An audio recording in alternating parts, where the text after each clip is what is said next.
everyone. This is Data Driven Formula One with Patrick, Henz, and Ganna Pogrebna. Hi, Patrick. Hello, Ganna. Hello, all. All right. So today we're discussing 1985 season. Very exciting season. Exactly, and we are already in the middle of the 1980s. Let's start, as always, with a short season in a nutshell. A lot of different names, different fastest laps, different drivers, and different winning constructors. Yeah, and I just want to say that if you look at the pole position, you notice one name more than others, which is Ayrton Senna, and Yeah, we'll talk about him a lot. And this is again the story about how pole positions do not necessarily convert into wins. yeah. And yeah, we'll discuss that today. Exactly, and this could be for various reasons. As it could be the driver who is fast but not reliable, especially if it's a younger driver, and maybe most likely that the car is fast but not reliable. And we have to consider that we are in the turbo area. So I remember various times in the last two laps, we saw a lot of people parking on the left and right because they were just running out of gas. Nevertheless, it was also from a logistic point an interesting season because 6 Grand Prix had been cancelled, starting with the Dallas Grand Prix. This to missing a sustainable financial plan. The Japanese GP, due to missing time to update the Suzuka racetrack. New York, this would have been a quite interesting Grand Prix, matching Formula One cars driving through Manhattan.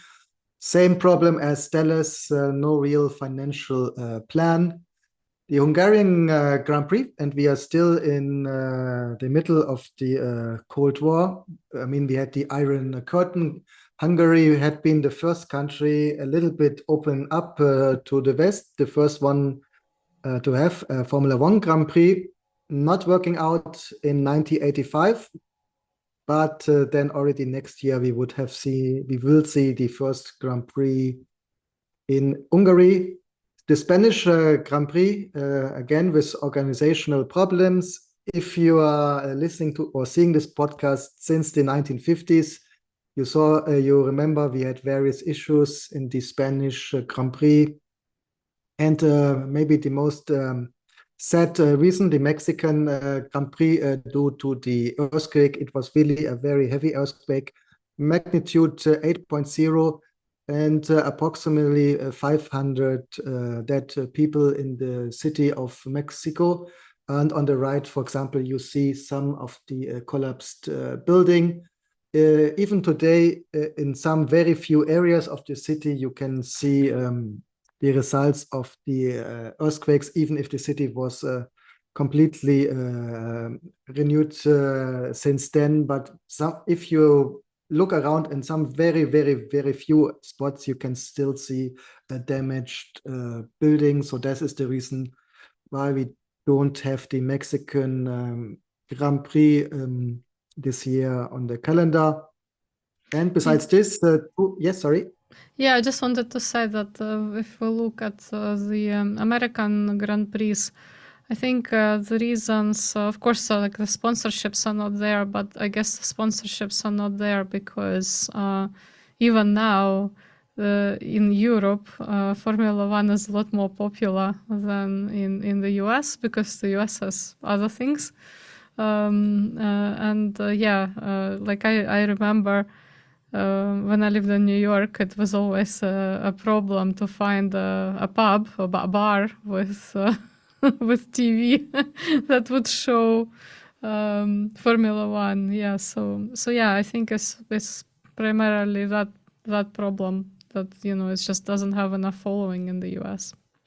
Yes, and this being here in the US, I think this is slowly changing. I mean, we had this over the last decade or the last 5 years, where football or soccer, as they call it here, became really trending. For example, here in Atlanta, the matches are practically most of the times outsold. So soccer really got a drive in the country. Of course, also supported by more foreigners, more immigration from Europe, also Latin America, Asia. And I think especially Netflix, the Drive to Survive series, support a lot for Formula One here in the US, where people got interested in Formula One. So I think the sports scene is a little bit changing here in the US due to changing in the population, and also due to better communication in the case of Formula One, and also soccer or football. Okay, Right, so but that's let's so all these problems also led to. I just want to say that all these problems also led to the delays. Right, we had delays, especially in spring that season, and yeah, so that also affected the standings of some of the teams, because you had to prepare, and the sort of the grid was completely different from what it was planned the previous year. Yeah. And also what we discussed a little bit in the last season, the differences between the factory teams and the garage teams as they started, or the normal racing teams. We have the last season where Alfa Romeo and Renault participated as factory teams, practically only leaving Ferrari as the last of the remaining factory teams in the Formula One season. Okay, but so with this, let's start. And as most of the times, we are in the south of the planet, starting off the season in Jacarepaguá, near Sao Paulo, Brazil. Alain Prost winning before Michele Alboreto, and then third position for Elio De Angelis. Interesting, and we discussed this in our special episode about French drivers at Ferrari. It was René Arnoux, the last race for the Scuderia Ferrari. Officially, up to today, it was never communicated why, so there are various speculations. If it was an injury, if it was personal differences, if he had a relation with Enzo Ferrari's granddaughter. There are a lot of rumors if you look a little bit in the internet, and we discussed this in our episode about French drivers at Ferrari. Yeah, maybe it was a little bit of everything. Yes, maybe a little bit of all these everything. reasons that contributed. Yeah, we can only speculate, but yeah, definitely there were a lot of rumors about that. Mm-hmm.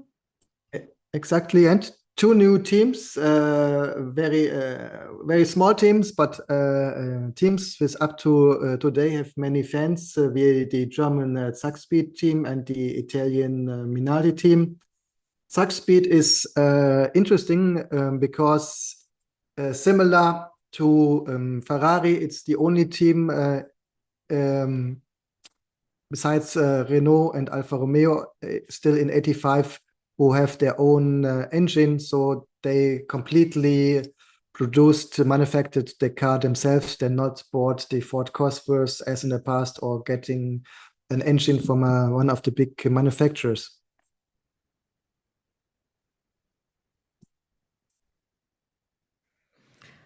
Portugal, and here's when the pole converted to the first place, right, by Ayrton Senna.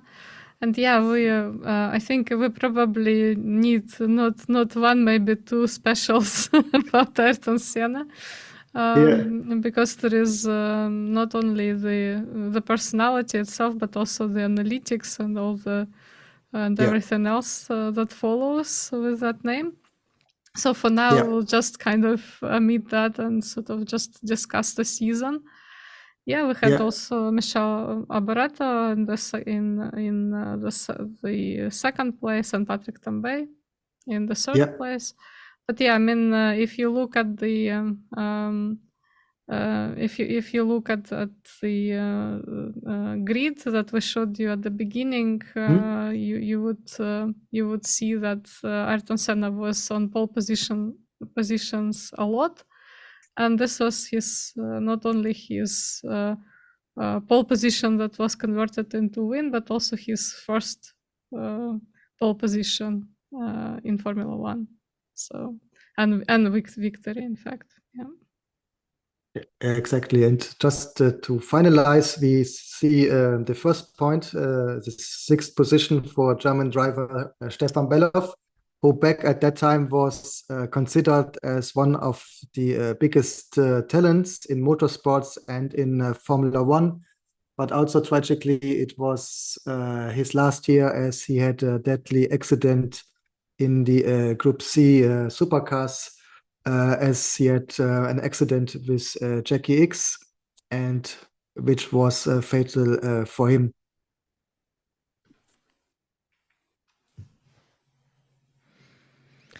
San Marino. Well, that's an infamous race. I mean, I still remember it. I don't know, Patrick, if you do. I mean, this is classic because Elio De Angelis, the guy who won this race, actually didn't lead a single lap during this race, and it kind of is an interesting thing because is it important to be good at every single lap, or is it important to be good or to be better? Sorry, is it important to be better than everyone else on every single lap, or majority of laps, or is it important to be better on average, right? So this is the case when we had the driver who was better on average, just a little bit better. And so he actually won this race. So that's like I said, really infamous race. And unfortunately, Elio De Angelis died the following year. So this is his last, I believe, victory in Formula One, if I'm not mistaken. But I think I'm not mistaken. So, yeah. Yeah, I'm not sure if there is one more, but anyway, we may also speak a little bit more later about Elio De Angelis, as he's very fascinating driver. Many considered him also as the last gentleman, as he was also a very talented piano player, for example. Yeah, I'm just going to check about that. But yeah, I mean, this is like I just want to say that I do. Everyone who is kind of interested in Formula One and in kind of analytics around Formula One and what contributes to the victory, I would like to really recommend to watch this particular Grand Prix. It's absolutely fascinating. As always, Patrick and I encourage you to go to appropriate sources like FIA and other YouTube channels where you can see official footage. And it's absolutely amazing race. If you think about it, it's kind of like that story about the turtle and the rabbit. So yeah, I'm correct. So his last win is San Marino Grand Prix in 1985, and his last entry was Monaco 1986. And I believe he died in one of the training races. Yeah, so it was not the actual. I think it was just testing of the Lotus team. Yeah, exactly. Yeah. It was in testing. Yeah, and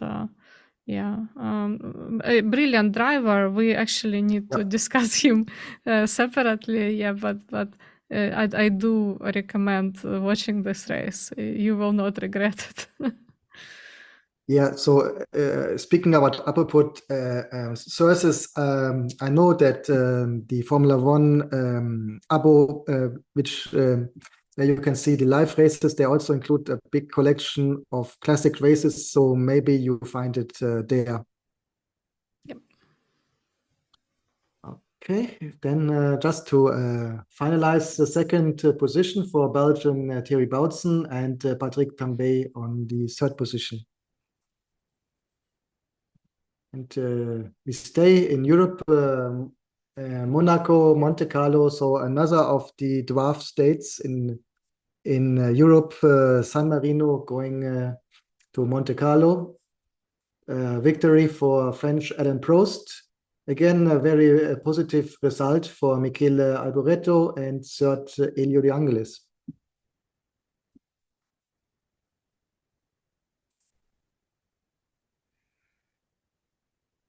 Yeah, Canada. Always Canada. intriguing because again, it's a little bit like in the Spa. It kind of when it rains, it gets very interesting. And yeah, we have Alboreto in first place here. Yeah, and Stefan Johansson, who replaced René Arnoux for the second Ferrari on second position, and then Alain Prost on the third position. Yeah. Then we stay in North America, going down to Detroit.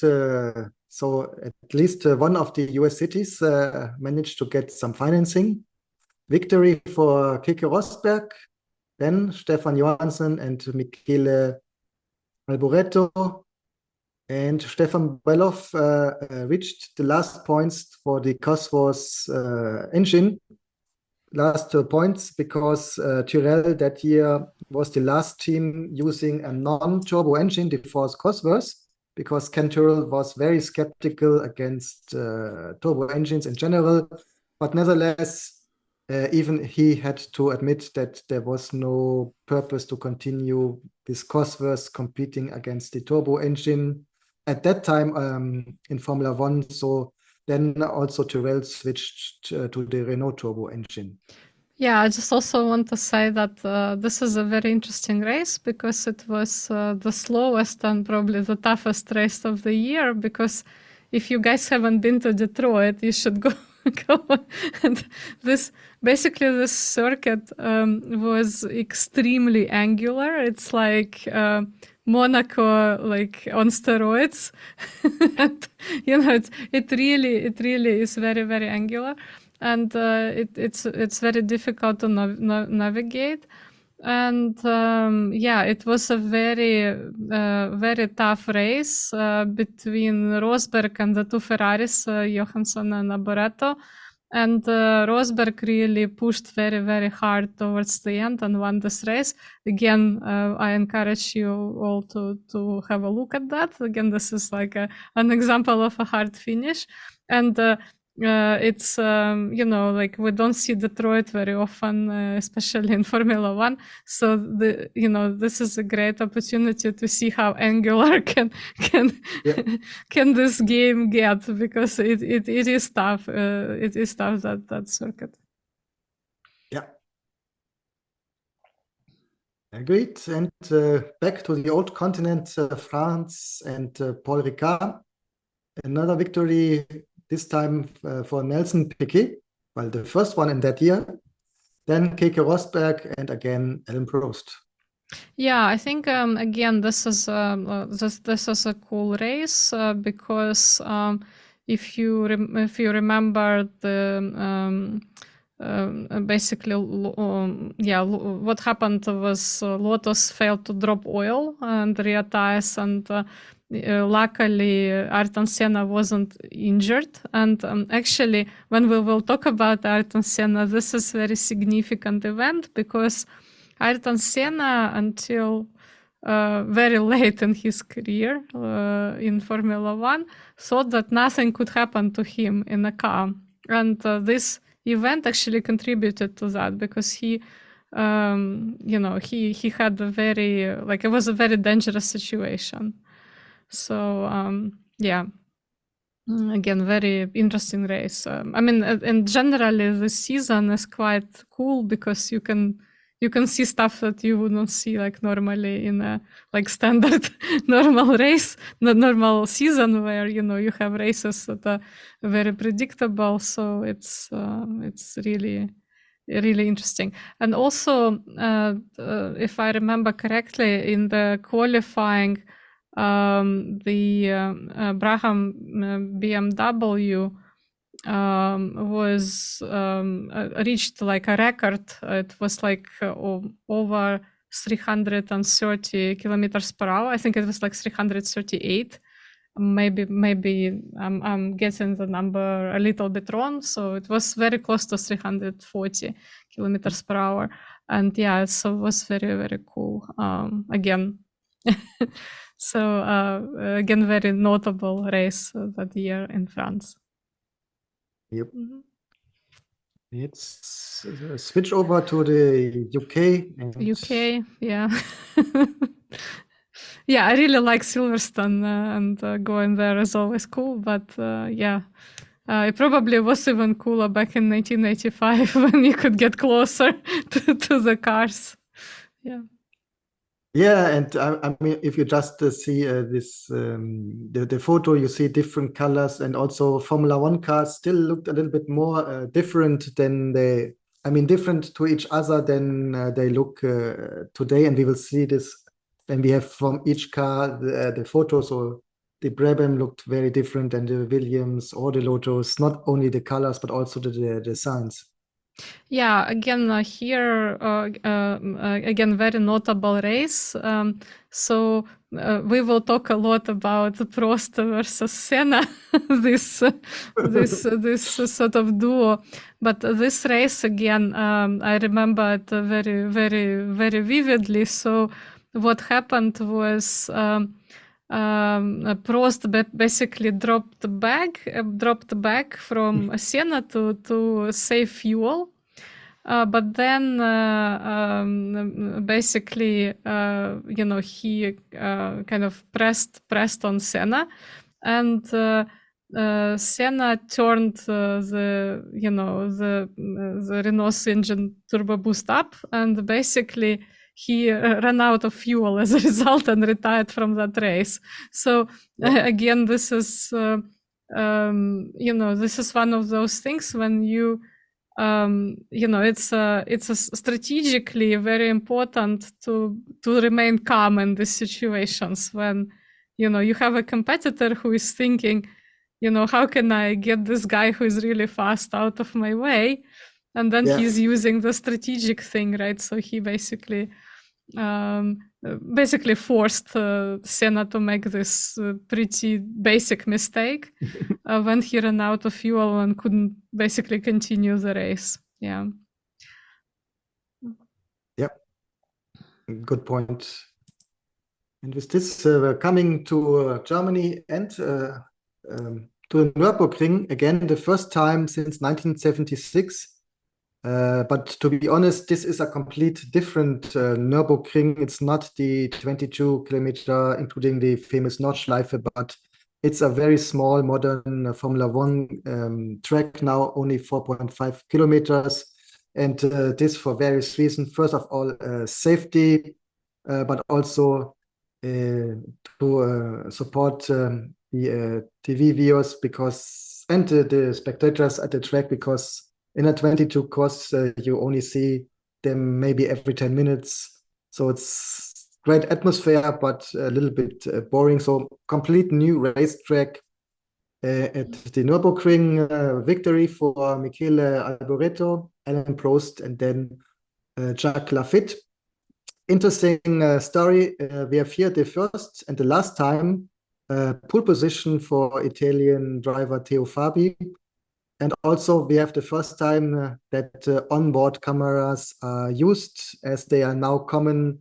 I think every driver today has an onboard camera, but in the middle of the 80s, this was pretty much a sensation where for the first time you could see the same as the driver sees to perceive the speed. So this was really an evolution for the viewers.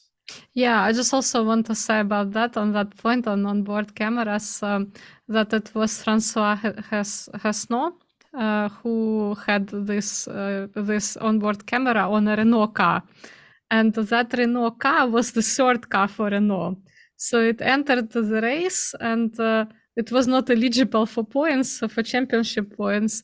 And I believe to date, this is like the first, this is the race, the kind of the only race where a team entered 3 cars, because like he was, for to conduct this experiment with onboard camera, Renault was allowed to enter 3 cars. Yeah, again, very cool thing. And, something that didn't happen in previous seasons. And again, it showcases how Renault was experimenting with a lot of technology. Now we have cameras everywhere on the car, hundreds of sensors, many cameras on the driver and the car. And this was like at the time was really groundbreaking experiment to put a camera on one car. That car was not competing but was participating in the race. So yeah. Yes, and of course the picture wasn't wasn't perfect. I remember often the connection got lost. Well, it was just a testing, and but it really, I remember it was an evolution to see really for first time live what the driver is seeing.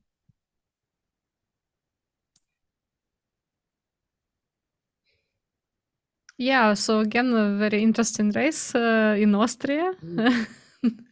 And it basically, well, on the one hand, it was kind of uneventful because there was a clear leader. McLaren car was like, McLaren had a very fast car that season, and Prost basically walked it. I mean, it wasn't very very difficult for him, but if we recall, there was a Ligier Renault car with Andrea de Cesaris, if I'm not, I think that was the guy who was in that car, and he crashed pretty badly. And again, he practically smashed into the bend and walked completely unscratched, So basically he wasn't hurt at all. And then again, I mean, he was famous for crashing, as you may remember. Yeah, well, I just think, again, I just want to highlight that, because when we will talk about Ayrton Senna, that his belief that nothing can happen, I mean, that year quite a lot happened where like no consequences resulted from crashes. And this was, again, a very lucky escape, considering that the car was practically completely smashed after that. Yeah. And besides this, this was really the last race of a natural aspired engine until 1987, as Tyrrell switched from Cosworth to Renault turbo engines.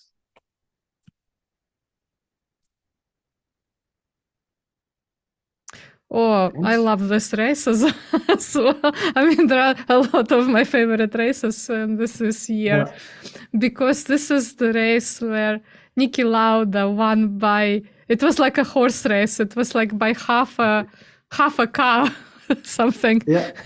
Because, obviously, like I said, McLaren had a very, very fast car that season. Yeah. But Niki Lauda, being the, great driver and everything, he managed to steal the victory from Alain Prost. It was extremely good that season, obviously. And so he won by it was literally like horse race. You had to look who was the first. And besides this, lasts here. First, the last victory for Niki Lauda, as he will retire for a second time. The last Dutch Grand Prix until 2021. I mean, the reason, as you may think, quite obvious. We didn't have any Dutch drivers, so difficult financing. And 2021, thanks to Max Verstappen and his success, we have this Grand Prix again inside our agenda.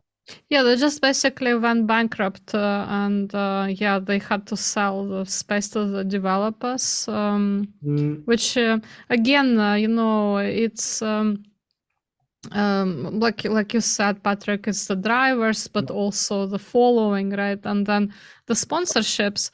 And we talk about this a lot. Like you can have the best car one season and the best conditions, and you're like the country where you're from can have a circuit, and the next year you don't have it because there's just not enough financial support.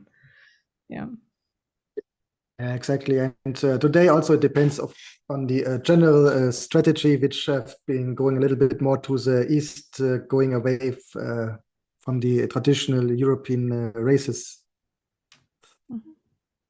And the last, it was tragically the last race for Stefan Bellof, as soon after he had the fatal accident in sports car racing.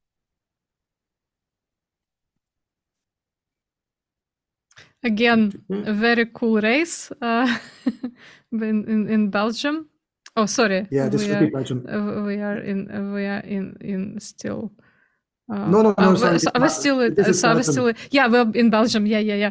And I just wanted to say that was really cool race because it started in wet conditions. I mean, again, in Spa-Francorchamps. Yeah, sorry, pardon. If you are watching us, we have like a little bit of typo on the screen, but yeah, it should be in Spa, right? And the cool thing about that race, and this is kind of the perfect conditions for any for any fan of Formula One, because it started in wet conditions and then it dried, which means that at the beginning the cooler drivers had an opportunity to catch up with superior cars, but then kind of it dried and it was really interesting race.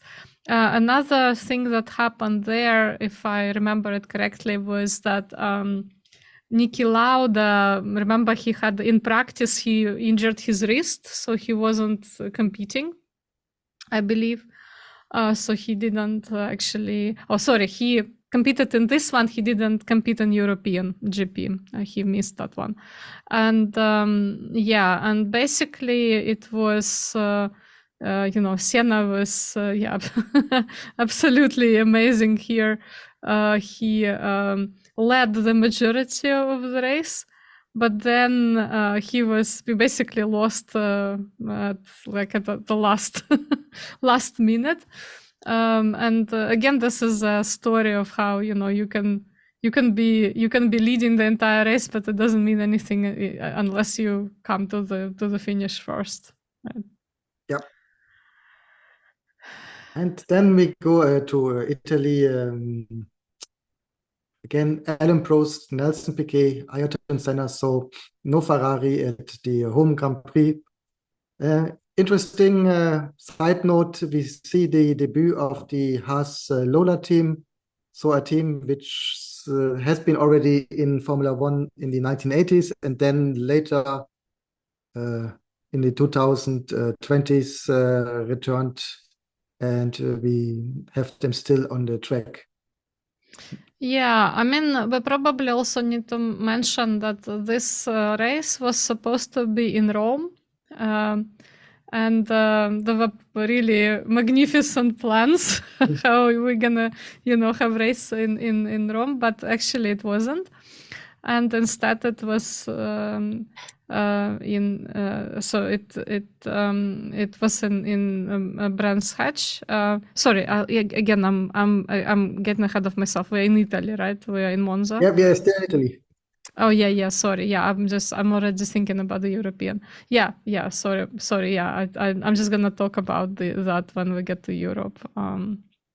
Yeah. And we already discussed it. Now we have the Spa-Francorchamps with the mentioned Ayrton Senna here in the Lotus, Nigel Mansell, and Alain Prost. Mm-hmm. And now the Europe. Yeah, now finally Europe. Yeah, here we go. And that's what I want to say here, that this race was supposed to be in Rome, and it didn't happen. And it was moved to UK, which is obviously not a great place to go to compared to Rome, but nevertheless was very exciting race. Yeah, and of course it was, from a logistic point, quite logical, because in UK they always switch 1 year Silverstone, 1 year Brands Hatch, so they had practically both racetracks on the required Formula One level. So an easy option if somebody can say in the last minute it doesn't work. UK is always prepared to have a second race.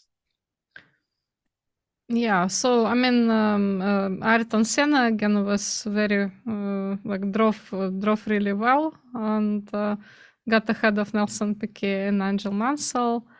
And I just also want to say that again, there was an iconic moment that you see in many TV footage, in sort of a lot of the videos that we watch at the beginning of races. So there was so Alboreto's car, it caught fire, and he drove into Ferrari pit in flames. So that car was on fire. And a lot of times when you see sort of adverts for various TV programs on Formula One, you see that footage very often. Yeah, quite spectacular.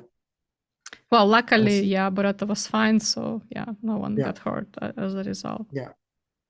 As you mentioned already earlier, it was really Alain Prost, a great year, great drive, and of course being also on the best car. So already here in Brands Hatch, he ensured his championship for this year. Yeah.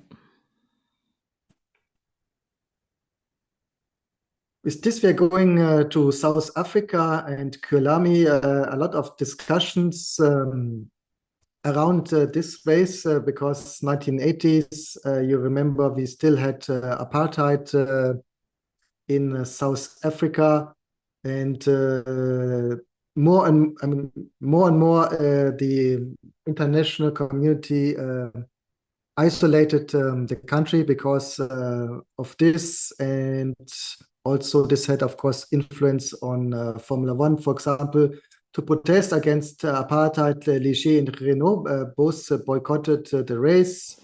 Marlboro and Beatrice Foods ordered their teams to remove their sponsoring, as they not wanted to be seen related to South Africa at that time. And also, it was the last Grand Prix in South Africa until 1992, when the country became democratic and overcame the apartheid regime. Yeah. So there was a lot of controversy around it, and basically, as a result, it was struck off the calendar, right? In 1986, there wasn't a South African race. Yeah. And I remember that race only because Nigel Mansell was very fast. I think he was like 235 kilometers per hour on pole. But of course, we had again also very interesting race, and Alain Prost actually ran out of fuel as well here, but still managed to be on the podium after that. So again, if you run out of fuel, it doesn't mean that you're not gonna finish. Yeah, that's right. Then last race, Adelaide, Australia. Yeah, this is the first ever, right? First ever. For those of you who are from Australia, this is the first ever World Championship Australian Grand Prix in Adelaide. And Adelaide is beautiful, of course. And yeah, it was very. I think it was a kind of iconic moment for Australia because it was the first ever championship Australian Grand Prix. Yeah, they always had been interested. I mean, they had practically their Aussie championship, but finally they made it also inside the agenda. And up to today, a very interesting Grand Prix. A lot of fans around this race. Yeah, and so if you recall, obviously this was Lauda's last Grand Prix, right? And he crashed because he had a brake failure, and basically, yeah, it was on his last race. He kind of went with a bang, we can say. And Senna also, he had a misfiring engine, and basically he kind of retired. Well, yeah, he couldn't compete with Keke Rosberg, who was very good. And yeah, so again, very eventful. But I'm just saying, like, this season is really good for those of you who kind of watch Formula One now. It's you know, it's I'm not gonna say boring, but it's less exciting than this. And if I really want to encourage everyone to watch the season, like, in, you know, basically in the historical footage of it, because it's really a lot of the races were really exciting. Yeah, and before we come to the drivers, as always, we have a look on the cars, the technology. No surprise, the championship for the McLaren tag team, 90 points, not that far away. Ferrari just 8 points less, and then Williams, Honda, third position. Lotus, Renault, highly related to the success of Ayrton Senna. Rebel BMW, Ligier, Renault. So the Ligier team better than the factory Renault team. Arrows, BMW, Tyrrell, Ford. So the first part before they switched. And then Tyrrell with the Renault engine also got 9 points. And various teams without any points, including Osella, Alfa Romeo, Minardi, Motore Moderni, Alfa Romeo, Ram Hart, Zackspeed, Toolman Hart, Lola Hart, Spirit Hart, and Minardi Ford, which had been the Minardi team in the beginning of the season before they switched to their turbo engine provided by a small Italian company called Motore Moderni.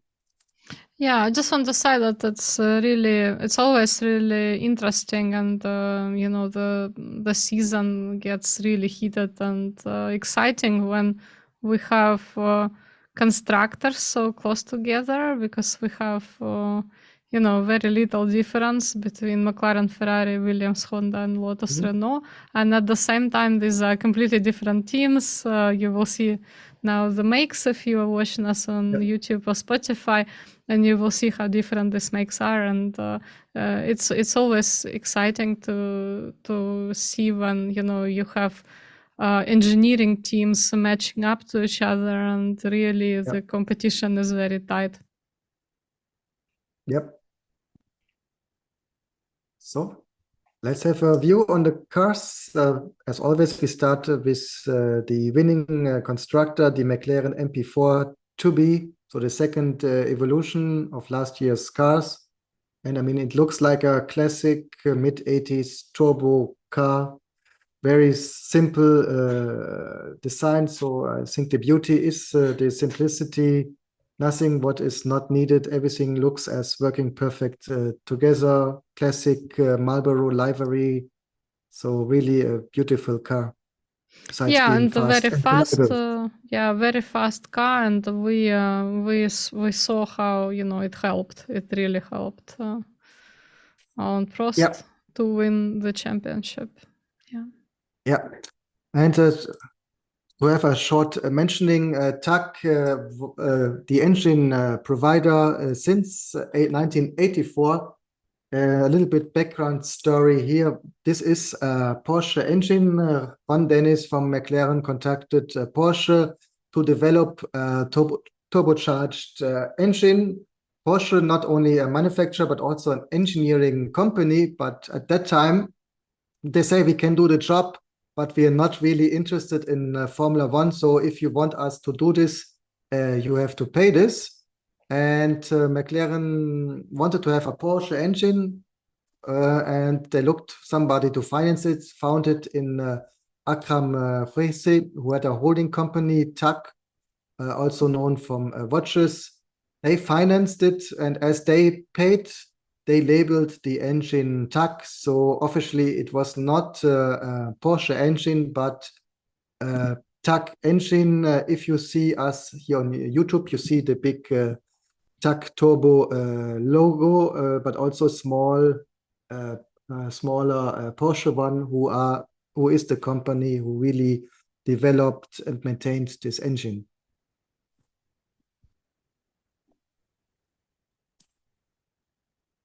With this Tyrrell, the last team using the Ford Cosworth, you see it on the left. From my point of view, a very beautiful design, very small car, looking practically like an Aero. And with changing to the Renault engine, they had to use a complete different design, which honestly looks a little bit like a first try to do a turbo Formula One car. So not the beauty of the McLaren, but something which looks a little bit homemade. Speaking about it looks very the turbo square. engine version. Yeah. Yeah, I think the problem was mainly that it wasn't very aerodynamic. Yeah. And ultimately didn't work for Tyrrell that season. Yeah. Then the Williams FW10, Frank William 10, typical Williams livery in these years, yellow, blue, white. Quite edge design. Yeah, again, very cute car. Not probably as smooth as McLaren, but very competitive as well. So yeah, good. Yeah. Then the Brabham BT54, typical livery for Brabham. In the past years, they had always white and blue, dark blue from Italian company Parmalat. They switched the sponsor, but luckily Olivetti, also Italian company, had the same colors practically as Parmalat. So the livery practically didn't change even if the main sponsor changed. I really like the Sky, even though I mean it didn't perform as well as expected, but yeah, it's a really nice design. But yeah, I mean I guess it probably really suffered on angles, right? And yeah, that didn't work for them that season. Very small team, RAM, the 03. A car. It's like karting car on steroids. Yeah. But I do like the black, and it's black and white and green. And it's kind of cute. Yep. Indeed, it's cute, and this was practically the best which we can say about it. Yeah. And then again, Lotus, iconic black and gold. Thanks to and also they changed the main sponsor, and the same as we mentioned regarding Brabham. The black and gold originally came from John Player Special, the tobacco company, but also Olympus at that time had the same colors, so Lotus stayed with their iconic black and gold. Yeah, I mean, this Lotus is Lotus. There's Indeed. nothing more to be said. I mean, especially in 70s and 80s. Yeah, a brilliant car. Very fast, but missing reliability. Yeah, and we when we talked about Chapman, like you can find our special about Chapman, like Yeah. have a look where Patrick and I discuss in detail all the issues. Yeah, indeed. Last year for the Renault team, for a long time, the RE60, 60, a little bit yellow as it's their traditional color, a lot of black. So black was quite in fashion in the middle of the 80s in Formula One. Looked fast, but not really wasn't that successful. Yeah, but nevertheless, also very very good car. Yeah, and Yeah, again, we will not see Renault for many years, but then the comeback will be really really, really great. yeah. And finally, they will get their championship. Yes, and we will discuss in detail Flavio Briatore, and then Yeah, also the sort of the demise of the team and Nelson yeah. Piquet Jr. and all this controversy that was associated with team orders and all that. It's coming up.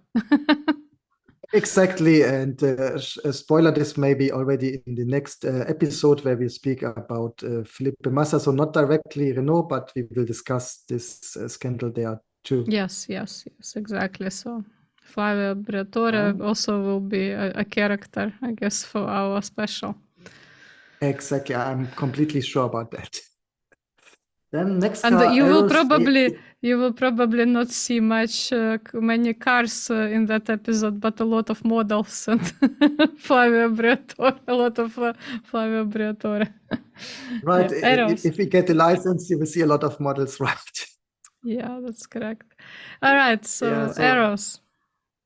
Aeros, as you see on the photo, you may imagine a small team because they have hundreds of small sponsors, so they needed a lot of small. They used a lot of smaller sponsors besides their main sponsor, Berkeley Banks, DeLonghi.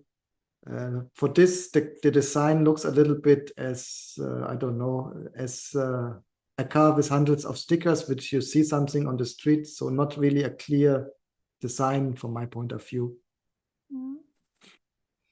Yeah, and not very fast either. Yeah. Cool. Tolman TGP 185, a small British team.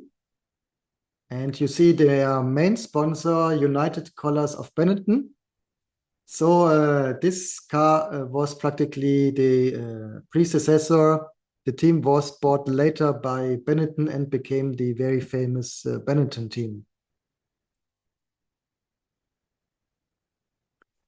At that time, Benetton was quite with a focus on Formula One because they'd been also the main sponsor of the Alfa Romeo factory team. Mhm. The car, I mean, the livery, from my point of view, is better, the better looking car, but unfortunately, it wasn't the faster car. One of the reasons I assume Alfa Romeo left. Besides this, as owned by the Italian government, they not wanted to spend that much money on sports. But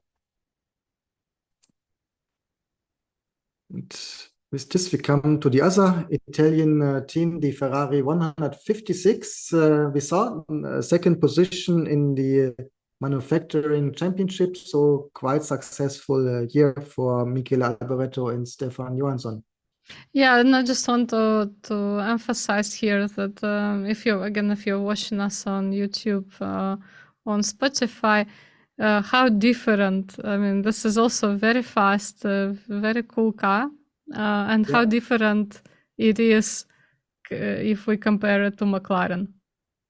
Right, Yeah. very different, but also very fast. Yeah, so Exactly. And I mean, this was also one of the beauties of Formula One in the 80s, as the car themselves, they look pretty much different from each other. I mean, not only having different liveries, different colors, but really the designs have been very different. Then new Minardi with the M185, starting with the Cosmos engine, but then switched to Motore Moderni. And here also some words to the engine. This was an Italian engine manufacturer, only existed from 85 to 87. And it was established by Italian engineer Carlo Chitti, who worked for Ferrari, ATS, and Alfa Romeo. And as he became aware that Alfa Romeo would leave, he started his own company together with partners called Motore Moderni.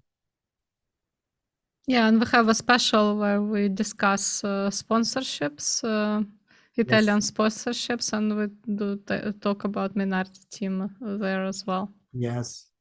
Yes. Important RTS. This is not the German team, but this was the team which existed only for one season in the 1960s and included, let's say, rebels leaving the Ferrari team, as they had been the famous walkout, including former Ferrari drivers and former Ferrari engineers. Unfortunately for them, not very successful, so they just danced really 1 year. Yeah, you need budget. Yes. People are important, but budget is also important. Yeah, especially in Formula One. Yeah. Then the second newcomer, Zack Speed, the 841, very beautiful car, especially regarding the livery. It was a little bit easy to mix it up with the McLaren, just speaking about the colors. And this also because their main sponsor was West Tobacco. In middle of the 80s, the law had been different country by country. In some countries, it was still allowed to have tobacco, using tobacco livery.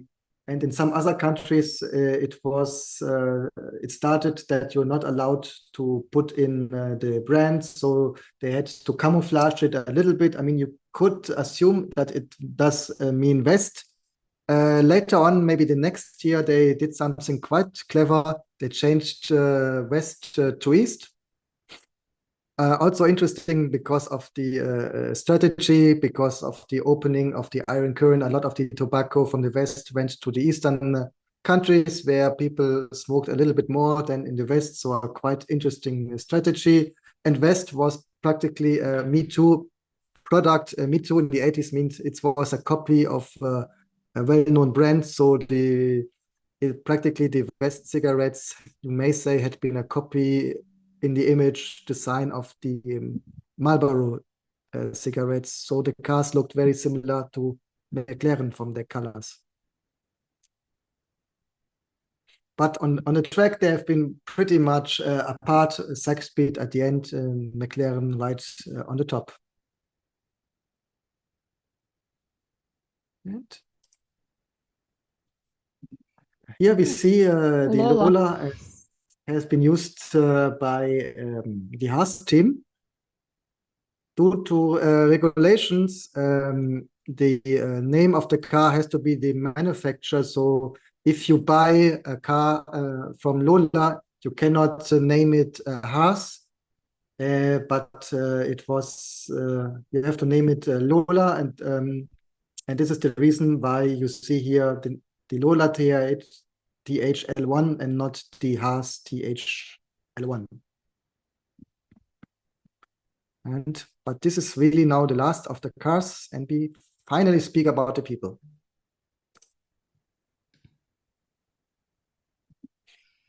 Yeah.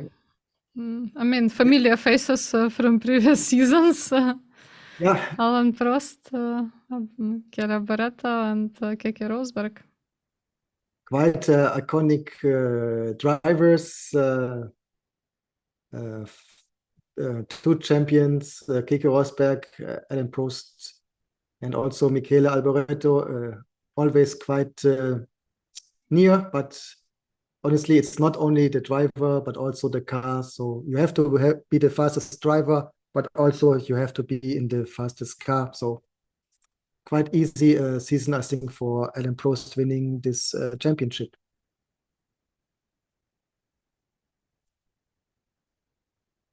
Yeah, so that's the guy who gave him the biggest headache, Ayrton Senna, Yeah, right there.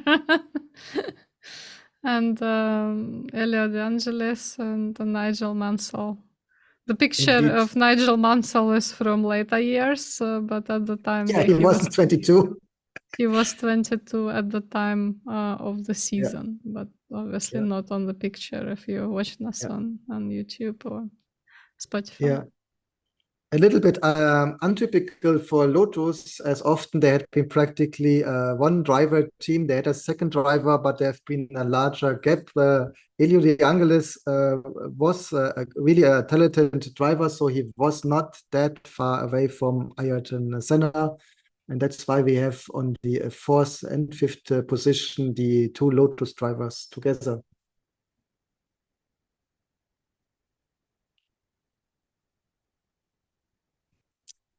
And then 7th to 9th, Stefan Johansson on the second of the Ferrari, Nelson Piquet, and finally Jacques Lafitte on the Ligier.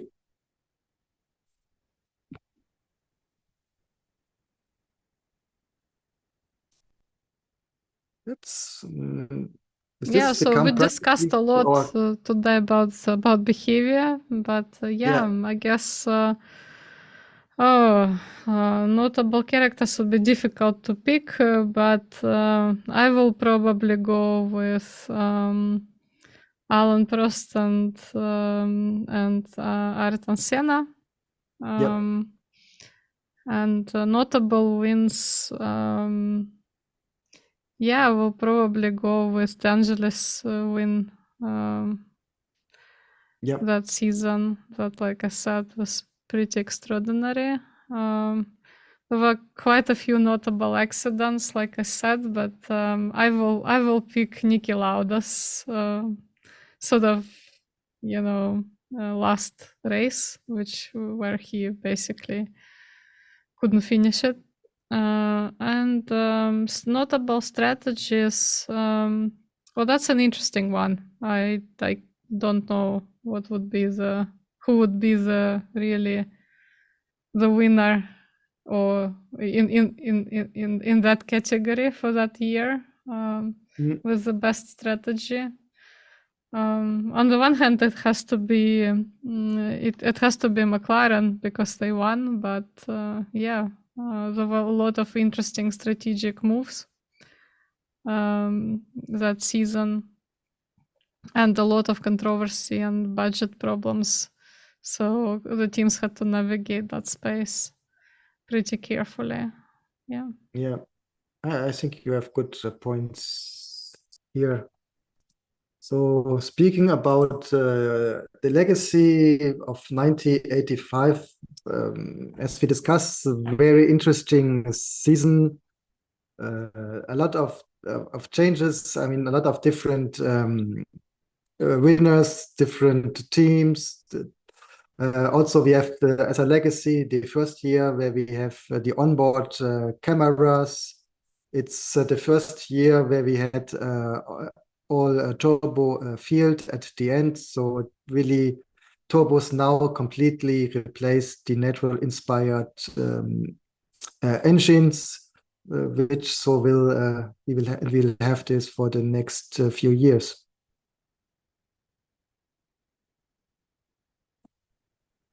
Yeah, I mean, I don't know. I think on the one hand, it was of course the year of McLaren, and they won. But also it's kind of the rise of the star of Ayrton Senna, because it was his first win and his first pole. So I think it's the start of that competition between Prost and Senna, and it lasted many years. So yeah, definitely a very cool season, and like I said, a lot of interesting races, very exciting races that you will not be able to see anymore for sure. Yeah. So do watch the footage. Exactly, for the good and the bad. Of course, we also have to say motorsports had been more dangerous. We lost two drivers. One, Elio De Angelis, inside a Formula One car, and Stefan Bellof in the Group C sports cars, which at that time I think had been even more dangerous than Formula One.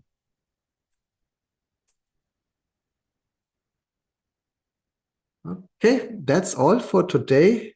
As always, if you have not, please follow us here on YouTube or on Spotify. Here you are able to see us in video.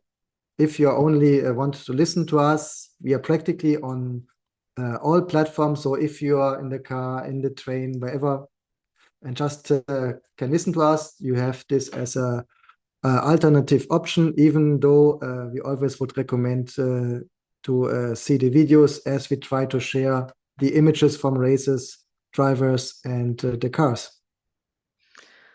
Yes, and as always, we don't claim that we know it all. So if you have any comments or you want to add something, we're always happy to hear from you guys. Thanks a lot, and we'll see you next time. See you next time.